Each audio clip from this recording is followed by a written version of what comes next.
Hello, my name is Anne Tailford and I work in the Education Data Division at the Department for Education.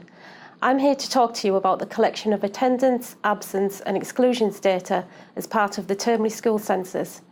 This is one of a series of videos related to the school census and should be watched in conjunction with the others. This slide lists the topic areas I will be covering in the presentation. Attendance and absence data are collected for all pupils aged 4 to 15 as at the 31st of August of the academic year for which the termly information is being collected, who were on roll for at least one session during the relevant term. It is not required for boarding pupils. The information collected via the school census is published at national, local authority and school level. However, information on pupils aged 4, although published by the department, does not feature as part of the standard measure of attendance. This slide shows the periods for which attendance and absence data are required for each term.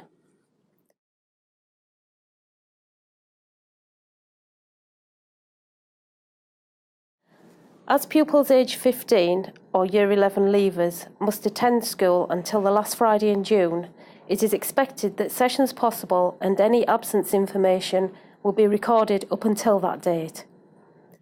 If pupils are not expected to attend school between completing their final exams and the last Friday in June, the school is, in effect, authorising this period of absence and it must be recorded as authorised absence in the school MIS. Please note that information in respect of Year 11 leavers collected for the second half of the summer term via the autumn census will not be published by the department. Neither will it feature as part of the standard measures of attendance. Information on exclusions should be provided for any pupil who is subject to an exclusion, which may include pupils who are no longer on roll. The information is collected 2 terms in arrears, which it is anticipated will allow time for any appeal procedures to have been completed. Information on exclusions where a pupil was reinstated following an appeal should not be included. This slide shows the periods for which exclusions data are required each term.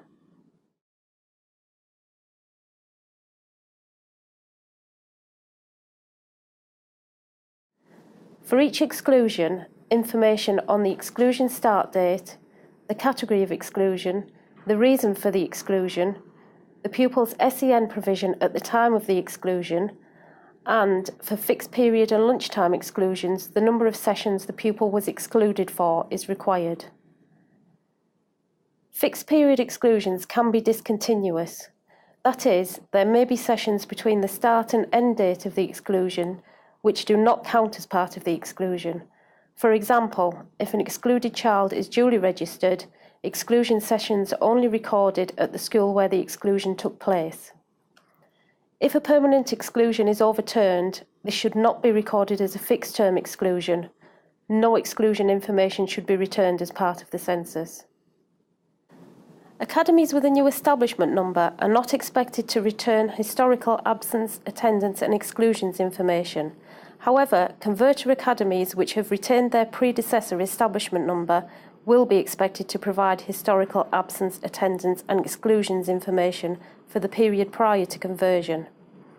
If you have recently changed software supplier and information on your historical attendance, absence and exclusions has not been included in your new MIS, please contact the department for assistance. This slide provides links which you may require before and during the live collection.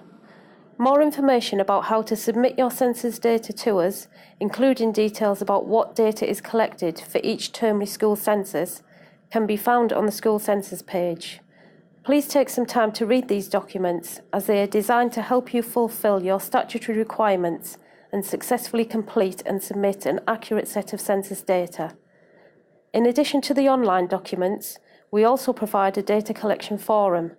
The purpose of the forum is to provide a facility to allow customers to exchange ideas and good practice relating to specific data collections and related EDD systems, for example, Collect and School to School. You will require a username and password to access the forum. If you do not already have a username and password, or if you have any questions about the facility, please complete a service request form. I do hope you found this presentation helpful. Thank you.